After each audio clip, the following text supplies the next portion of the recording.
Alors bonjour à tous et à toutes. Donc voilà, d'abord je voudrais savoir si vous me recevez tous. Donc je vais attendre de voir si vous me recevez bien, voir si je peux avoir un petit message m'indiquant que le son est bon, l'image aussi. Alors, ça y est, voilà, je commence à voir que vous vous connectez. Donc, bonsoir à tous et à toutes. Donc, d'abord, je me présente. Donc, je m'appelle Elsa Diniz Odorico et en fait, je suis formatrice à vocation CRPE. Et donc là, en fait, si vous êtes connectés aujourd'hui, c'est que c'est une excellente nouvelle. C'est que du coup, vous avez obtenu votre concours. Donc d'abord, félicitations. Donc c'est vrai que c'est une première étape clé. Vous avez beaucoup œuvré, beaucoup travaillé pour obtenir ce concours. Donc déjà, très bonne étape de franchie. Bonjour Julie, bonjour Camille. Voilà. Mais c'est vrai que tout n'est pas forcément gagné. Alors attendez, juste un tout petit instant. Pardon, je suis désolée, je me suis trompée, excusez-moi. Donc là, en fait, c'est que vous souhaitez en fait vous inscrire au concours d'enseignants pour l'année prochaine, au CRPE. C'est vrai que c'est important dans le cadre de ce concours, essayez surtout de le passer dès l'année prochaine parce qu'ensuite les modalités d'inscription vont changer. Donc ça vaut vraiment le coup. Peut-être que certains et certaines l'ont tenté cette année ou l'ont préparé aussi peut-être seul, et c'est vrai que c'est pas facile de le préparer seul, notamment parce que dans ce concours il y a la particularité, c'est que en fait c'est un concours presque pré-professionnel, et dans ce concours en fait on vous demande quand même des connaissances de terrain, on vous demande des connaissances didactiques, donc du coup c'est pas évident. Oui Camille, vous pourrez le retrouver sur la page de vocation CRPE. Normalement, ça peut être rediffusé, pas de souci. Donc en tout cas, nous de vocation CRPE, du coup, on vous accompagne beaucoup justement sur ces parties didactiques qui, comme dans l'épreuve de français, l'épreuve de maths, valent le plus de points. Et ce sont des épreuves c'est vraiment très difficile de les préparer tout seul. On a bien conscience. Alors je vais vous présenter rapidement les épreuves. Donc vous avez d'abord des écrits, un écrit maths, un écrit français. Dans l'écrit français et dans l'écrit maths, les épreuves elles se décomposent en 3 parties. Donc dans le français, par exemple, vous avez une première partie qui parle en fait c'est pour voir en fait tout ce qui est compréhension de texte. Vous avez en fait un corpus de textes de 4 à 5 textes. Et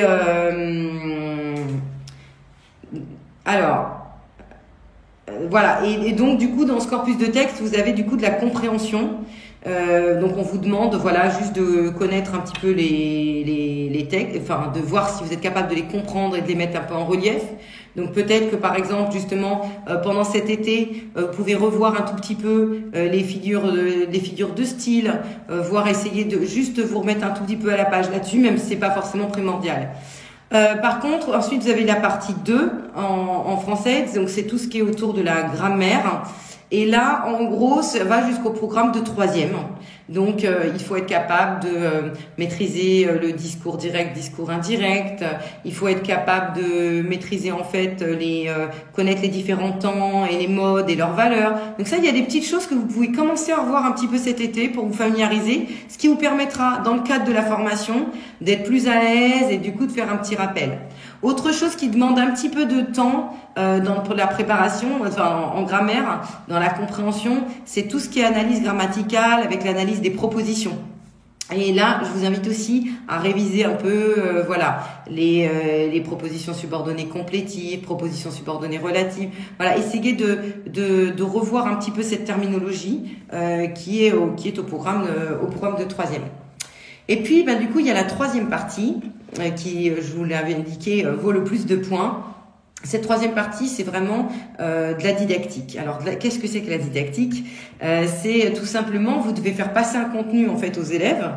Donc, bien sûr, vous maîtrisez ce contenu, par exemple l'accord sujet-verbe. Et en fait, c'est aussi quelles sont toutes les techniques que vous allez mettre en œuvre, quelles sont toutes les manipulations linguistiques que vous allez mettre en place, quelle progression vous pourriez avoir, quel type d'erreur les élèves peuvent rencontrer. Tout ça, c'est un peu long et c'est pas évident de tout découvrir tout seul. Mais moi, ce que je vous invite en fait cet été pour commencer à rentrer un peu dans le concours et à vous préparer, c'est tout simplement de prendre les instructions officielles, les BO, et les lire. Alors, ça peut paraître un peu rébarbatif comme ça, mais c'est pas lire les compétences en soi, mais dans les programmes 2015, par exemple, on vous parle de la lecture, et vous pouvez commencer à lire et à vous faire une imprégnation de qu'est-ce que l'acte de lire, qu'est-ce que signifie lire, hein, est-ce que c'est lire pour décoder, lire pour comprendre, et ça vous donne un certain nombre de démarches. Ça donne aussi des exemples d'actions, de projets, d'activités que vous pourriez avoir dans tel ou tel domaine. Donc moi, je vous invite vraiment à lire ces programmes. Ça vous permet de vous familiariser avec un lexique, de bien comprendre en fait les attendus, de voir aussi la différence entre cycle 1, cycle 2, cycle 3. Donc ça doit être un petit peu votre livre de vacances, votre livre de chevet pendant les vacances. Et ça vous permettra vraiment, vraiment de gagner du temps par la suite. Pour les mathématiques, le niveau attendu, c'est un niveau 3e. Ce qui pose problème souvent, c'est Pythagore. Il y a aussi tout ce qui est proportionnalité. Donc, vous pouvez revoir un petit peu vos connaissances là-dessus si vous avez le temps. Revoir un petit peu ces théorèmes, l'application, voilà. Après, c'est comme pour le français, pour la partie didactique, c'est tout simplement lire les programmes. Ça vous permettra de bien comprendre les enjeux, de bien comprendre les terminologies, parce qu'entre le moment où vous alliez à l'école et aujourd'hui, il y a des terminologies qui changent, les programmes évoluent. Donc, ça vous permettra d'être plus à l'aise et de mieux comprendre ensuite dans le cadre de votre préparation, notamment si vous nous rejoignez dans le cadre de la préparation, on vous fait en fait une live class par semaine. Donc, c'est un cours comme je suis là avec vous, par exemple, je suis en direct. Vous pouvez aussi intervenir et tout ça. Et par contre, vous êtes face aussi à un diaporama qui vous montre des situations de classe. On vous montre. En fait, mon objectif à chaque fois, c'est de vous emmener par la main et de vous emmener dans la classe. Donc, du coup, je vous montre des affichages, des procédures. Mais là, du coup, si vous avez déjà cet été commencé à vous familiariser un peu avec les attendus institutionnels, vous serez du coup plus à l'aise avec le lexique et du coup, vous gagnerez du temps dans vos cours. Autre chose que vous pouvez faire pendant les vacances pour découvrir pour le concours, c'est aussi lire le référentiel de compétences, même si on y reviendra bien évidemment. Lire le référentiel de compétences du professeur des écoles. Ça vous permet de comprendre d'abord comment vous allez être évalué. D'ailleurs, pour ceux et celles qui viennent d'avoir le concours, s'il y en a qui sont parmi nous et qui ont déjà eu le concours, lisez cet été le référentiel de compétences parce que tous les bulletins de visite ou les formateurs s'appuient là-dessus. Et quand on est au concours, on s'appuie aussi là-dessus. Donc ça vous permet de savoir qu'est-ce qu'on attend d'un PE, donc d'un professeur des écoles dans le cadre de sa fonction. Donc voilà, je vous invite vraiment vivement en fait aussi bien à bien vous imprégner des programmes d'ailleurs que vous ayez passé le concours là tout de suite ou que vous alliez le passer et le référentiel de compétences. J'allais dire que la préparation de l'été dans les deux cas de figure se ressemble est assez similaire. Donc voilà. Après, voilà, juste s'imprégner doucement, bien vérifier aussi les dates d'inscription au concours. Vous avez aussi une vidéo qui a été faite précédemment qui vous donne bien aussi toutes les modalités d'inscription, c'est-à-dire quelles sont les personnes qui peuvent accéder au concours ou pas. En tout cas, nous, avec Vocation CRPE, on prépare des gens en fait qui souvent qui travaillent ou qui étudient par ailleurs, et donc du coup en fait on a des horaires adaptés pour pouvoir vous accompagner au mieux. Toute l'équipe de formateurs en fait sont des formateurs de terrain. On est soit conseiller pédagogique, soit maître formateur, soit directeur d'école, mais on est tous formateurs. On est tous jurys de concours aussi, donc on connaît très bien les attendus pour vous préparer au mieux. Et donc du coup, ça nous permet en fait d'établir une progression pour vous accompagner pas à pas dans la compréhension en fait des attendus dans chacun des domaines et pour bien vous préparer en fait au concours, aux écrits. Après, vous avez d'autres épreuves, vous avez les oraux. Et donc dans les oraux, alors il y en a certains, je vous demanderai pas de prendre autant d'avance, mais vous avez par exemple un oral de PS. Là, vous allez avoir du coup un certain nombre de live class où c'est moi qui assure la préparation de PS. Où du coup justement, je vous donne des situations concrètes. Je vous donne tous les apports didactiques en fait pour chaque APSA qui est présenté en fait au concours. Donc là au concours, pour le PS, vous avez normalement une épreuve de 50 mètres. Donc pour ceux et celles qui sont pas à l'aise au niveau de la natation, cet été, profitez-en pour vous entraîner. Maintenant, pour le contenu didactique, on le verra plutôt ensemble si vous nous rejoignez dans le cadre de la préparation avec vocation CRPE. Il n'y a pas besoin de prendre trop d'avance sur le PS. Il y a énormément de lexique, c'est pas simple. Donc ça, on verra ça ensemble dans le cadre de la préparation. Ensuite, autre oral. Vous avez un oral, là, c'est tout ce qui est connaissance du système éducatif. Donc là, il va falloir se familiariser avec beaucoup de lexique.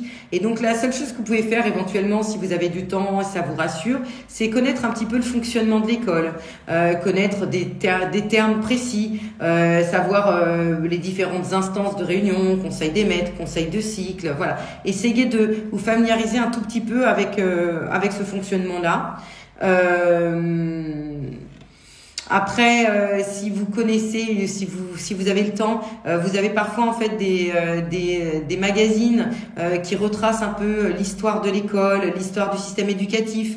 Donc ça peut être intéressant pour vous d'avoir un petit peu une culture G, de connaître en fait les différentes réformes, les différents ministres, voilà. Si on vous parle aussi de laïcité à l'école, avoir quelques petites notions. Après, pas de panique, tout ça on balaye toutes ces thématiques dans le cadre de la préparation. Donc normalement vous êtes plus que préparé quand vous arriverez aux oraux. Mais du coup cet été, si vous avez envie de vous imprégner, vous avez un certain nombre de magazines. Allez dans une bibliothèque et vous avez un certain nombre de magazines qui retracent en fait un peu l'histoire du système éducatif pour que vous puissiez du coup avoir un petit peu de temps aussi d'imprégnation. Et puis il y a un dernier oral.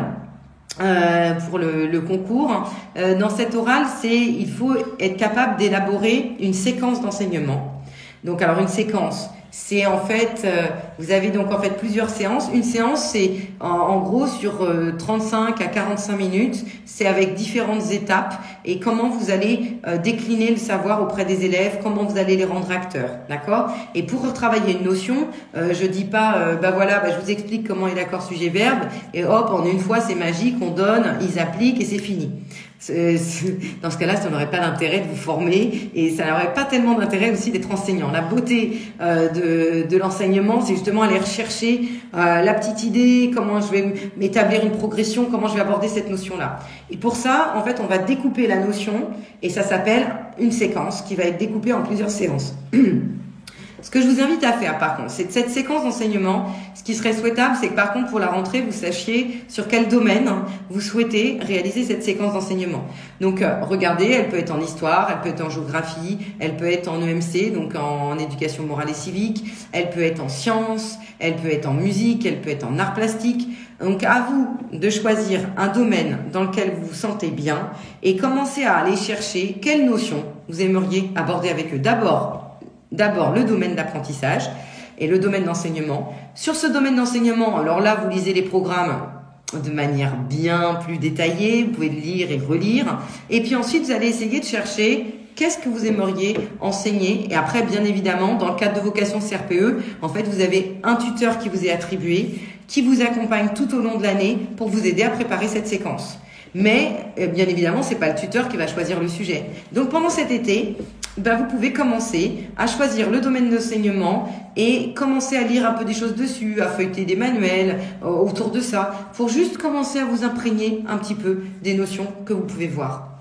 Donc en gros, après, si vous êtes avec nous, ayez toute confiance, on vous accompagne jusqu'au bout, on vous aide, vous avez un tuteur, vous avez des profs qui sont extrêmement présents, on commence à avoir l'habitude de préparer pour le concours et ça se passe bien. On a eu les résultats de tous ceux qui l'ont passé et donc on a vraiment de bons retours. On prépare le concours en fait sur toute la France et ça se passe bien. Donc en tout cas, si vous nous rejoignez, promis, vous allez être prêts aussi bien pour les écrits que pour les oraux. À partir, comme le dit c'est Marion, je pense, non. On vous attribue un tuteur en fait à partir d'octobre, mais donc du coup ça vous laisse le temps un peu avant de choisir votre domaine, commencer un peu à vous imprégner et après vous allez échanger avec votre tuteur qui va vous aider à formaliser votre pensée. Et du coup, il y aura un aller-retour, vous préparerez des choses et hop, il vous fait un retour aussi par téléphone pour qu'on puissiez justement avoir la séquence la plus adaptée et que vous soyez surtout capable de la présenter, de la justifier, de répondre à ta question là-dessus. Alors, je sais, ça Camille, je ne connais pas le taux de réussite cette année. En plus, en tout cas, il faut savoir pour le taux de réussite, quand on a des candidats qui passent le concours en Corse, ce n'est pas du tout la même difficulté qu'en Île-de-France, par exemple, parce que on a des candidats, par exemple, qui passaient sur des académies où il y avait très peu de postes. Mais peut-être que ah ben voilà, on est en train de faire parce qu'on n'a pas encore tous les résultats. Il y en a aussi qui passaient le deuxième concours, notamment sur l'académie de Créteil et de Versailles. Donc on attend en fait un certain nombre de résultats et on vous le dira. Mais en tout cas, moi je vois juste les messages des étudiants qui à chaque fois me contactent. Et pour l'instant, on a quand même vraiment beaucoup de retours positifs. L'année dernière, on avait eu un bon taux. Lina, je sais plus ce que tu peux donner le taux de réussite l'année dernière. Et je me demande si cette année, il n'est même pas meilleur que l'année dernière.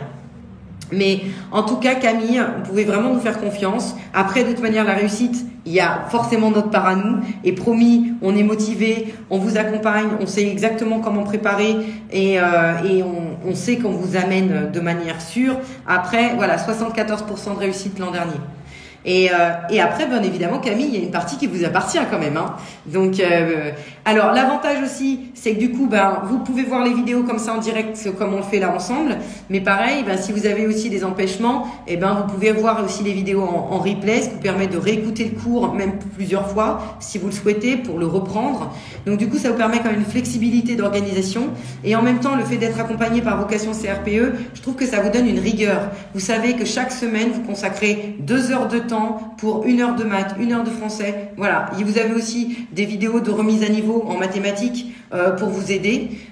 Donc oui, on a de très bons taux de réussite. Voilà. Moyenne nationale de réussite 35% et nous on est à 74%. Globalement, ça va. On n'a pas à rougir de nos résultats. Mais après, bien évidemment, ça dépend aussi de vous, hein. Alors, ceux qui ont passé le concours cette année, oui Céline. Alors, tout reste un petit peu flou encore là-dessus, mais ils auront un grand oral, a priori en fait au printemps l'année prochaine. Il est fort probable que cet oral en fait soit autour de la connaissance du système éducatif pour qu'on puisse voir en fait la posture du fonctionnaire et qu'on aille rechercher. Je pense pas que ce soit autour je pense que l'oral autour des séquences va disparaître puisqu'en fait ils vont être évalués par les visites de classe avec merci Camille. Ils vont être évalués par les visites de classe et donc du coup on va voir si les candidats sont capables d'élaborer des séquences d'enseignement. Donc c'est vrai que pour ceux qui viennent d'avoir le concours cette année, là les visites sont un peu plus importantes que d'habitude et c'est pour ça que du coup on accompagne les candidats avec des formations post-admission. Pour tous ceux qui ont eu le concours, on leur propose d'être accompagnés pour que du coup ils ont eu l'admissibilité et pour que vraiment ils aient l'admission. Mais on n'a pas les dates précises, on n'a pas encore les modalités des oraux, donc du coup merci Linda. Et donc du coup vraiment vous inquiétez pas, ça on le saura plus tard. Normalement ça ne devrait pas changer les dates par rapport à votre concours, vous qui le passez l'année prochaine. Et l'année prochaine, les modalités du concours, à moins d'un Covid-20, ce sont les mêmes modalités d'épreuve. Alors Bruno, oui, on a un certain nombre de candidats qui sont d'ailleurs en M2 à l'université, à l'INSPE, et qui nous joignent également et qui trouvent que c'est assez complémentaire, que parfois justement ça permet aussi de mêler un petit peu théorie et pratique. Donc du coup, il n'y a pas de souci, vous pouvez très bien nous rejoindre tout en étant en M2, sans souci Bruno. Vous l'avez passé sur quelle académie Bruno ?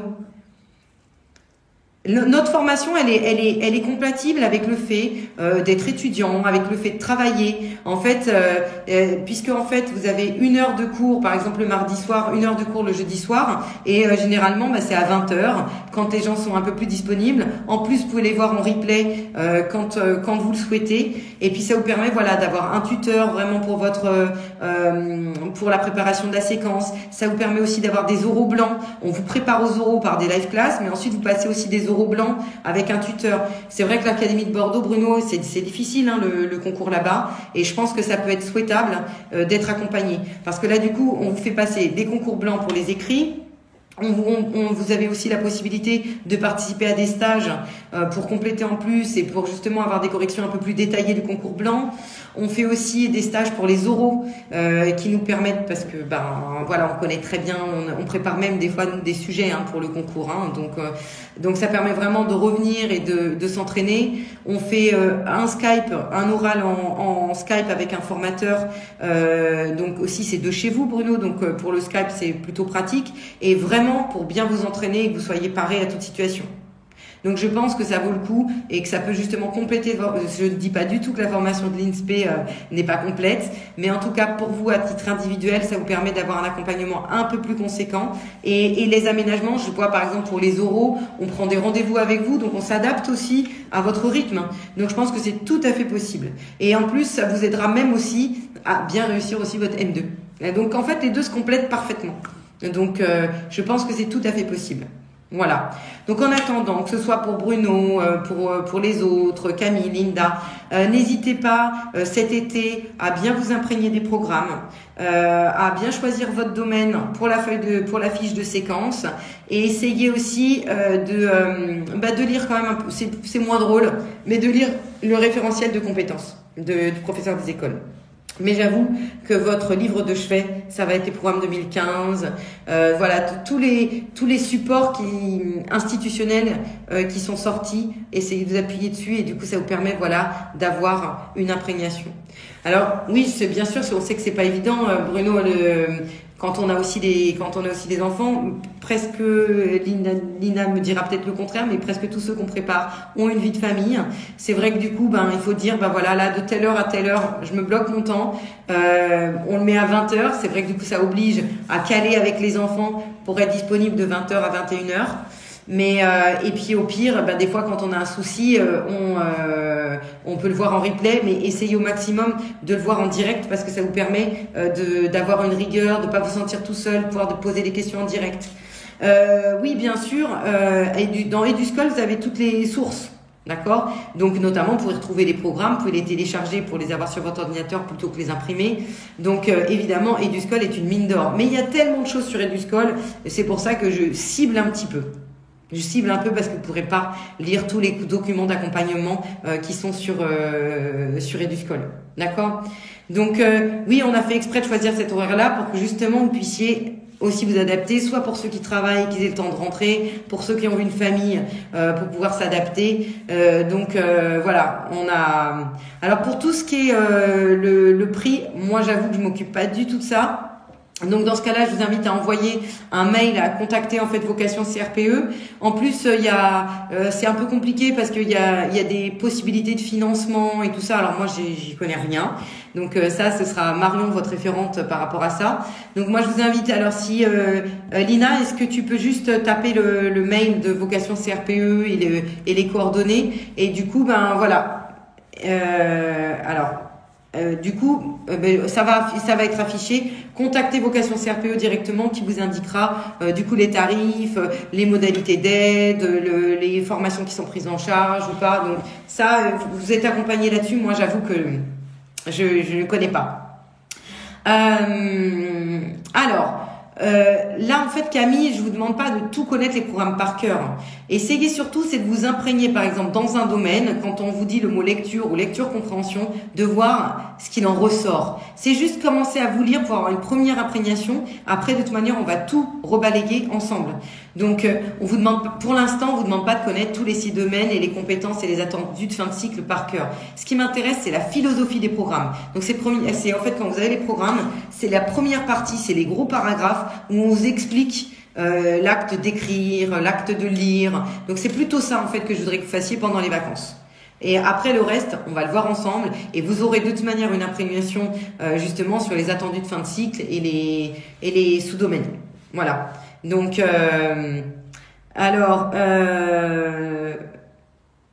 oui, effectivement, on prend en compte les contraintes familiales, en effet. Donc, voilà, on vous a mis le numéro de téléphone de Vocation CRPE. Il y a aussi le mail. mais je me souviens plus du mail, mais peut-être qu'on va vous l'afficher. Et donc pour tout ce qui est inscription, vous voyez ça avec eux. Et pour les montants, les tarifs, ça je ne connais pas.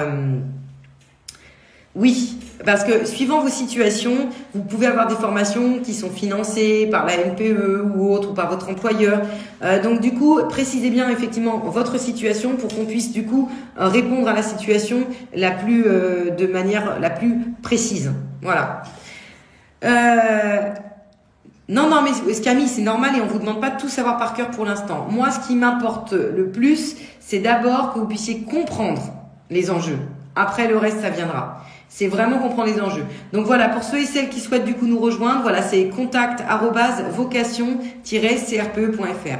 Donc pas de panique Camille, on vous demande pas de tout connaître par cœur cet été, mais davantage de vous familiariser avec un lexique et davantage comprendre qu'est-ce qu'enseignait la lecture, qu'est-ce qu'enseignait la production d'écrit, qu'est-ce qu'enseignait la numération et de comprendre un peu mieux. Alors, Élise, j'ai pas toute la fin. Alors, j'ai 3 enfants, est-ce que le concours... est-ce que vous pouvez vous inscrire quand vous avez 3 enfants? C'est peut-être ça que vous vouliez savoir, Élise. Oui, vous pouvez bien évidemment accéder au concours et justement, on vous permettra de découvrir ce métier, de vous accompagner pour vous préparer au mieux et vous emmener dans une petite porte. Voilà, ouvrir la petite porte de la classe et vous faire découvrir ce métier. Alors, Julie, pour le niveau attendu, j'avoue très honnêtement, en maths, c'est vraiment, revoyez, c'est le niveau 3e qui est attendu. Et c'est vraiment fixé sur le programme de 3e. Alors c'est vrai que certaines notions mathématiques, si on n'a pas les fondamentaux, on peut être un petit peu coincé. Mais pour gagner du temps, regardez vraiment le programme de 3e. Voilà. Donc, vous ne pourrez pas tout voir, Julie. Et pareil, alors en français, vous allez voir, c'est assez redondant ce qui tombe en fait sur les sujets en grammaire. Ça correspond aussi au programme. C'est pas grave, Élise. Ça correspond aussi au programme de 3e, mais c'est tout ce qui est analyse de phrases, c'est tout ce qui est nature grammaticale, savoir reconnaître les temps et les modes et leurs valeurs, et être capable de bien comprendre aussi le discours direct et le discours indirect. C'est souvent ces thématiques-là qui reviennent. Après, il y a des choses qu'on verra ensemble aussi, c'est tout ce qui est en lexique, comment on décompose un mot avec le radical, le préfixe, le suffixe. Voilà, mais ça, généralement, ça pose pas trop de problèmes. Ce qui pose plus de problèmes, c'est souvent les analyses de phrases et les temps de conjugaison avec leurs valeurs. Voilà, donc ça, vous pouvez le revoir, Julie. Mais après, on n'a pas besoin de trop en faire non plus. D'accord? Et en maths, par contre, si c'est votre point faible, allez-y vraiment, programme de 3e. Programme de 3e. Et de toute manière, si vous le préparez avec nous, vous avez justement des vidéos que vous pouvez revoir autant que vous le souhaitez, qui vous permettent d'avoir une remise à niveau justement sur ces notions-là et des cours qui vous permettent de reprendre les fondamentaux de 3e en mathématiques. Voilà. Mais écoutez, ça fait déjà un vaste programme. Hein, ça fait déjà pas mal de choses à voir pour cet été. On y va tranquille. Oui, Céline, cahier de vacances de 3e. Parfait, c'est parfait. Vous appelez les autres domaines, hein, juste maths français, hein, d'accord? Et puis après, vous emmenez les programmes et voilà, et vous les lisez tranquillement. Vous essayez de comprendre les enjeux. Et après, on se retrouve à la rentrée pour se préparer de manière concrète. Et vous inquiétez pas, je vous emmène vraiment main dans la main pour que vous puissiez bien comprendre les enjeux. J'y vais progressivement avec tout ce lexique et toute cette terminologie. Et puis voilà, je vous présente un peu justement qu'est-ce qu'enseigner, qu'est-ce qui est attendu du coup au concours et pour que vraiment puissiez bien comprendre les enjeux. Voilà. Écoutez, je vous souhaite en tout cas une excellente soirée et puis surtout, c'est très bien de penser au concours, mais pensez aussi à vous ressourcer, pensez aussi à vous reposer, voilà, parce que c'est important aussi d'être en forme et de profiter de ces vacances avant ce magnifique projet qui est le fait de devenir enseignant. Et donc voilà, et on vous accompagnera avec motivation, enthousiasme, dynamisme, du moins on va essayer. Là, nous aussi, on va avoir besoin d'un petit peu de repos aussi avant pour être en forme pour vous à la rentrée. Donc là, pas de stress, on se fait une petite imprégnation et vous inquiétez pas, on va vous accompagner pas à pas pour que vous puissiez être prêts et prêtes les uns les autres. En tout cas, sachez-le, que vous soyez mère de 3, 4 enfants, père de 2, 3, 4 enfants, que vous soyez en train de travailler, que vous soyez étudiant.